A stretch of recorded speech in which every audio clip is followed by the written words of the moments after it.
Alright guys, longer video today. We're going to do a review of the M12-28A. This is a 40-hour review. I've probably done about, I'd say 10 to 15,000 board foot on it so far, which is pretty good. I'll tell you all the good things, the bad things, and I'll give y'all some hints or some tricks that I've learned along the way. Also, I'll let you know if this might be a good saw for you or it might not be a good saw for you. This is at 40 hours and 40.2 hours right there. We'll go over the Honda motor, water system, all that. We'll go over it bandsaw versus this and exactly what I think as far as that goes. All right, so the first thing, we're gonna go into the saw, what I like.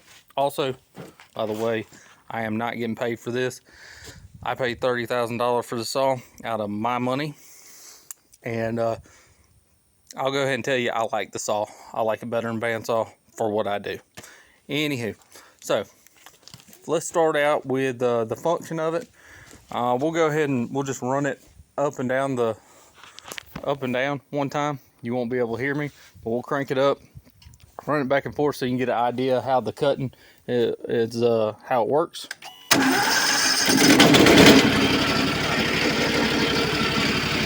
Crank it up right here.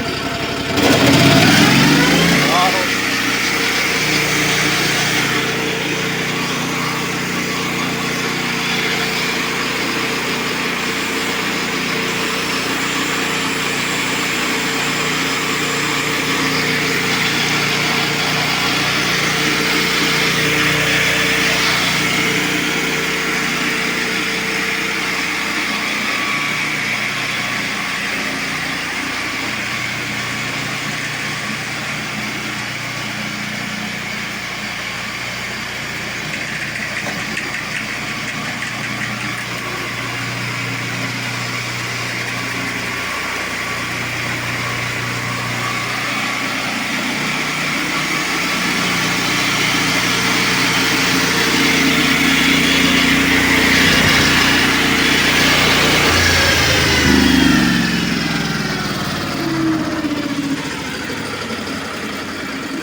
Alright, so there you go.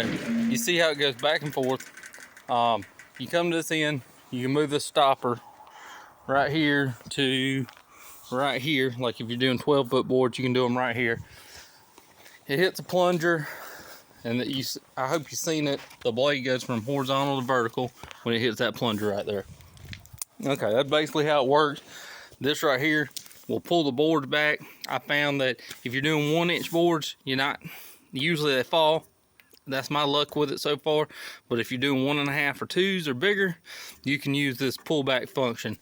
Also, you can use this to make it where you can cut horizontally into a board further than, say, if you want to do the full depth 12 inches, you can use this to push against it with this roller, and it'll sit there and make it where it doesn't bounce back and forth. Because that's one thing, you got to learn how to run this machine.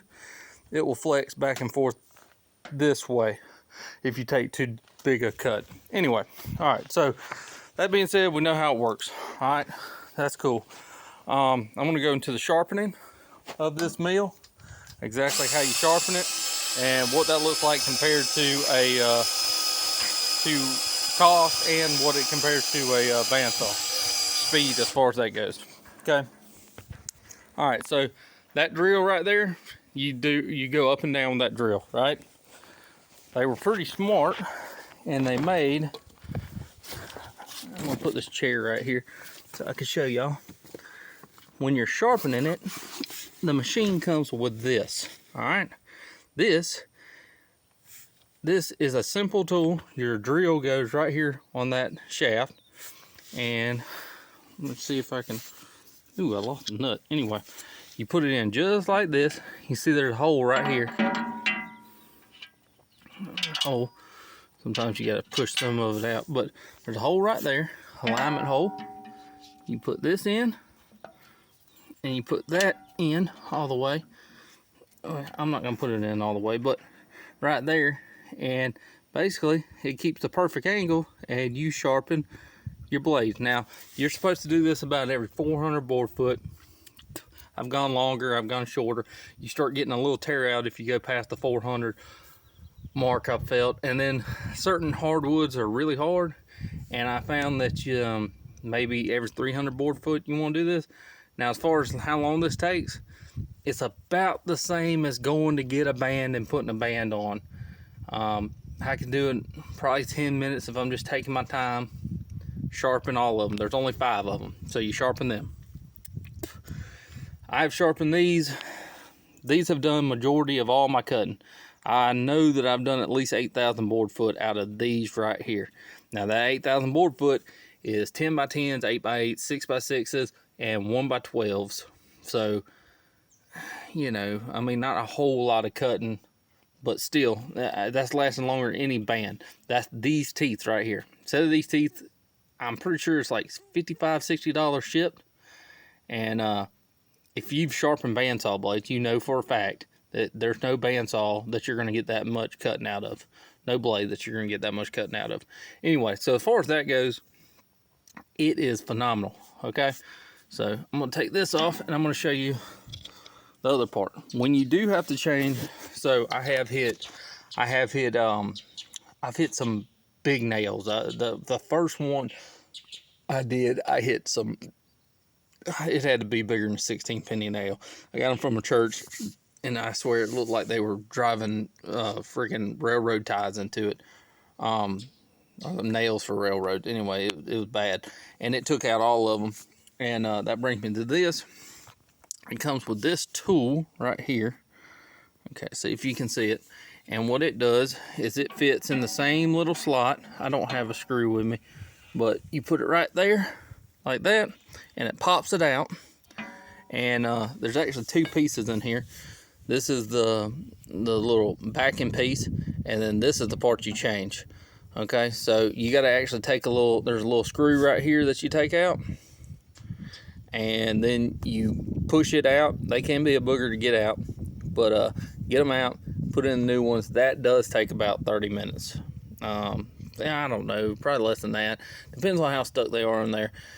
And you get them out, change them out, $55. That's not bad if they last a long time. If you're hitting tons of nails, it's going to aggravate you. I'll go ahead and say that. But as far as I saw, mainly pine with it, a lot of and hardwoods, you know, and I don't get a whole lot of nails in there. And even I have hit some smaller nails, and I could just sharpen them a little bit more, and I got the nick out of them. So that's, you know, that's a good thing. If it's more survivable than a band. As far as like if you hit a small nail, it doesn't wipe the whole band out. It literally will just take a little nick off of it if you hit a small nail. And it, unlike a band, it will continue through almost like it didn't get hit. But even that big old nail I hit, I kept on going and finished up the log that I was on. Now it didn't look as good, but yeah, it finished up the log. So as far as solvents used on this blade, I use straight water, and I can saw anything. I have just recently, I put a video on there, I sawed a old growth pine, and if you've ever sawed one of them, it was my first one. It is absolutely just like penetrated all the way through with sap, and that's the big thing with bands. This was a little bit of residue on it, and I didn't have my water up enough, I think. But as far as like sawing pine, straight water. I don't have to use any hydraulic or any automatic transmission fluid, nothing like that. Thing just cuts through there. It's because the kerf of this is wider than this, and it does a great job. You don't get any buildup hardly at all. None to affect you anyway. Now, let's talk about some things I've learned about it, what it's good for, what it might struggle with. So, kind of. If you see right here, this log right here, I was trying to get a 10 by 10, ended up taking an 8 by 8 out of it. But if you see the bottom one right there, that's where I was trying to take a 10 by 10. You will have a hard time with this saw so a 10 by 10 needs a 14-inch log, I think, to get a 10 by 10 out. If you use a 14.5-inch log, you're gonna have a real hard time, because what's gonna happen is it's gonna fold over right there and pinch this blade. So that's one thing to be aware of. If you're trying to get a 10 by 10, I don't know if there's a lot of y'all cutting 10 by 10s. I cut a good bit of them. You know, you're gonna want a 16-inch log. You need enough right there, in order to keep it from falling over on itself. So that's one thing to be aware of. As far as squareness, they are absolutely square. This thing cuts the most square, true dimensional lumber that you're ever going to see. I don't think there's any saw under $30,000, maybe under $60,000, $70,000 that will cut as true lumber as this every single time. I've seen some cooks and everything, and I've seen wood miser and all that, and I still don't think they cut as good as this one. Anyway, so as far as that's one thing I've learned about it. Also, let's see, oh, the flattening part. So say, one thing this thing does awesome, I have a Alaskan sawmill, and they actually make a carriage for this thing. I'd like to have one of them tested out. But I use Alaskan sawmill on my bigger stuff, like, oh, there's that nut, on my, like if I'm trying to make some slabs. I don't sell a whole lot of slabs. I think the slab market's kind of dying away. But I take them, let them sit. No matter what, if you dealt with big slabs, they're going to get a little bow in them. Even small slabs, they get some bow in them, drying. And I put them on here. What I'll do is I'll take a log, a bigger log than this that I'm cutting, and I'll get about halfway through it, and then I'll set that slab on, and I can actually use this blade right here. They actually sell a different blade, actual, like a 8-inch big old what would that be, like a freaking fly cutter bit for it or whatever. I ain't got that. I just use this, and I use the blade, and it straightens it up good enough for someone to take it home, use a belt sander or whatever, get it all sanded down. And you know, if you're trying to do that with a hand plane or something like that, it is almost impossible. Anyway, so that is awesome. I've sold that service many times, actually. So yeah, so we're going over dimensional lumber, kills at that, and it absolutely is amazing for flattening slabs. Does great on that. Some of the things so this is 40 hours, and this little e-stop rope, it's already tore up. I don't know if I don't think I routed it wrong, but that tore up. The other side, this is actually control rope, and it's done great. This is the rope that it actually uses to pull itself back and forth, and I've had to tighten it up a couple times, but no real trouble with that. As far as setting it for taper of logs, this setup, so you can winch this up and down, and that changes this end, just this end, and it makes it where you can get it right for the taper of your log. That's worked awesome. So all that is quick and effective. I would say, just like any sawmill, you can run this one man, but it is really fast 2-man operation. I run it single person every single time, but I could just see where I actually had my brother time helping me, and it was extremely, I mean, at least 3 times faster with him pulling them off, and I could just drive the whole time. But yeah, so let's see, anything else? Okay, also I was cutting, if you're cutting 12s with this all the time, you'll probably get this. So it tore that off. They said you could spray some stuff on it, like some silicone, to keep that from happening, but I'm actually probably gonna make a little modification to that, because it tore it off just pinching it, because 12 inches is like maxed out. But 1x12 sell really good, so I'm gonna be cutting a lot of 1x12s. Anywho, setup on this thing is pretty. It's a little bit of setup, you know.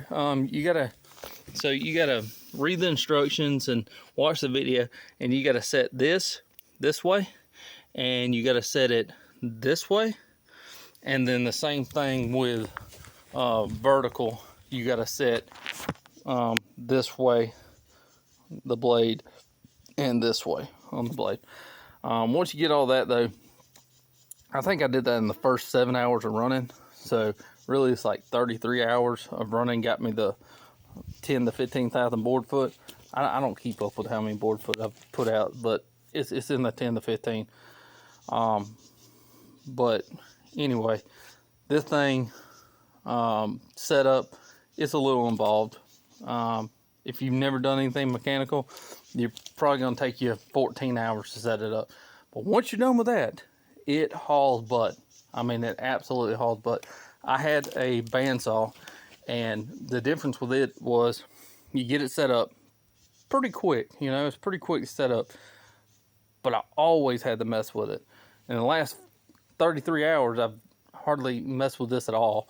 I did have to change this lock nut right here because it backed off, and then the that's one of the nylocks, and the nylock was all trash, so I had to change that. Only other thing, this did come off and I had to tighten it back up. This little plunger piece has got a piece of plastic on it, but you know, that's gonna happen. Change the oil in it. Change the oil, not too bad. You just pull the plug right here. You got your filter sitting right here. Part of the reason I bought it was it has Honda on it, and if y'all know anything about Honda actually does not let anybody put their just anybody put their motors on them. I'm pretty sure they're the ones that inspect the machine they're going on, because they don't want to go on a piece of junk and then, you know, people think the Honda's a piece of junk. So that thing's been awesome so far. I need to blow it off, but of course Honda, it's going to keep on running. The fuel injection cranks up every single time. Pretty awesome. Let's see. Okay, so let's go into it. Let's go into bandsaw versus this. So as far as, if like me, so I'm going to tell you what I cut. There's sycamore. I cut that when I can, which not very often. I cut a lot of pine, pecan, white oak, and I cut any kind of oak really, and some sweet gum, a little bit of sweet gum. Sweet gum's not expensive. White oak around here is hard to find and it's pretty expensive. Sycamore's pretty expensive, but none of them are astronomically expensive logs. Now I have cut some sinker cypress and sinker. Well, I haven't cut the sinker cypress, but I do have some sinker cypress that I need to cut. It's over there. Anyway, I cut sinker heart pine, and it's worth a good bit of money. Now, if I had both a bandsaw and this, I would have probably made sure my bandsaw was running just dead nuts, straight as it could cut, and I would have used a solvent on it to make sure it tracked true, and taken it real slow just to get a little bit more out of the sinker stuff, because it's worth a lot more money. I would have also used a bandsaw if I had both on parts of the sycamore, because it's worth more money. But as far as time, money invested in the saw and all that, things like white oak making trailer boards, I would use this every time. The boards are just going to be more square. The customers always say the freaking boards are phenomenal that come off of this saw versus the old saw. It looks better on the trailer, everything. As far as that's pretty much it. Like, if you want to save every little ounce of it, you can use a bandsaw, but it's gonna be way more labor intensive.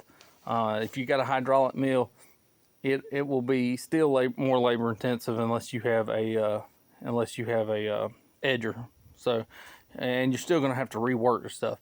This thing, no rework. I mean, you sit there, it goes forward and backwards, and then there's your piece of lumber. Forward, backward, piece of lumber. Okay. For pine, cutting pine, it's absolutely awesome.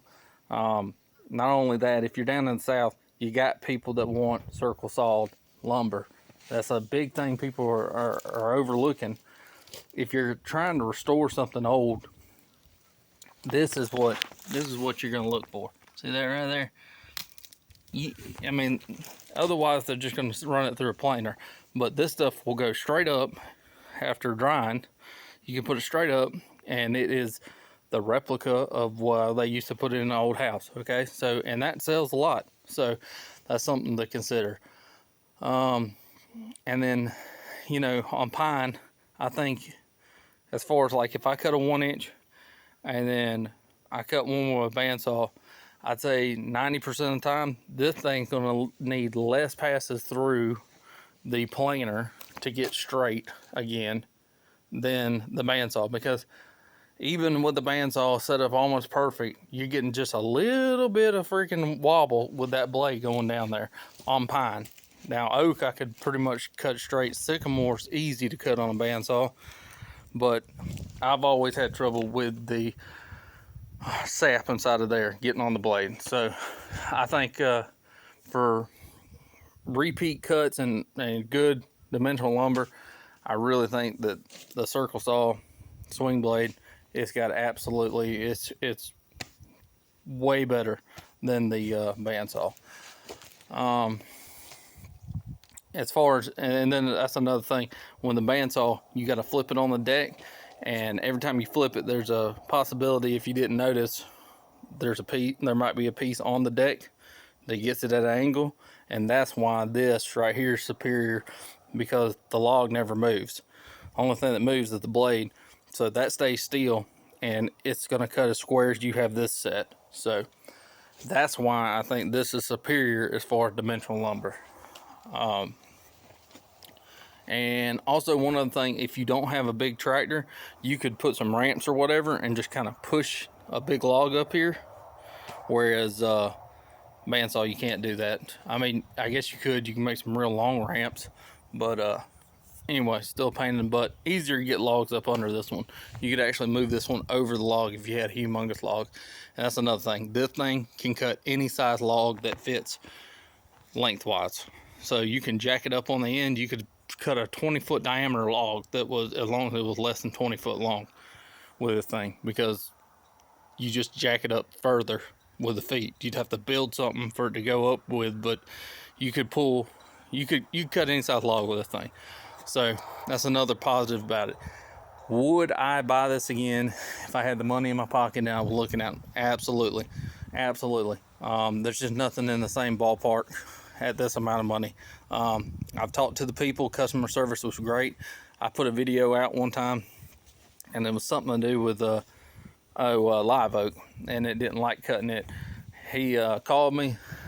He actually called me, looked up my number, called me, and told me a different way to cut it, which was actually with this vertical, cut it from this end that way, and it actually took all my problems away. So yeah, great customer service.